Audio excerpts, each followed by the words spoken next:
Neil Hennessy is the chairman, portfolio manager, and CIO of Hennessy Funds. So obviously, what we've seen in the market is tons of volatility. I mean, how are you guys managing through markets where we're down 500 and up 200? I mean, it seems like it's a weekly event.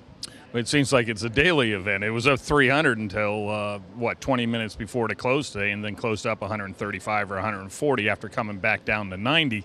I think what the investor is dealing with on a daily basis is doubt versus optimism.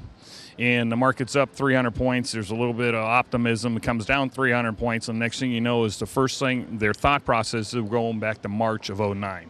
What you're looking at is corporate earnings. Outside of autos, real estate, and finance, all these companies made a tremendous amount of money through 2007, 8, 9, 10, and 11. And that's why corporations are sitting on about $3 trillion in cash. In today's market, if you look at what's happening, the small caps are sort of being left out right now, probably for good reason, just because if you look at the dogs of the Dow, which is a very simple investment philosophy where you buy the 10 highest yielding Dow Jones stocks in equal dollar amounts, hold them for a year, and then repeat the process.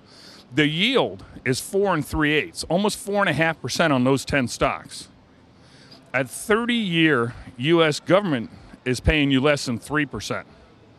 What that tells you, just do the math, those stocks, those 10 stocks would have to go up 31% to get to a 3% yield. There's tons of room on the upside in this market, but people are just scared.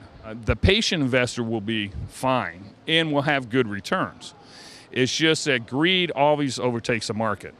And this time we have the greed on the downside with the short sellers and all the bad news that's coming out.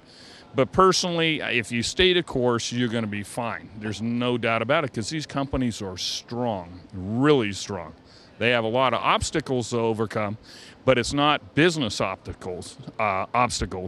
It's really clarity obstacles.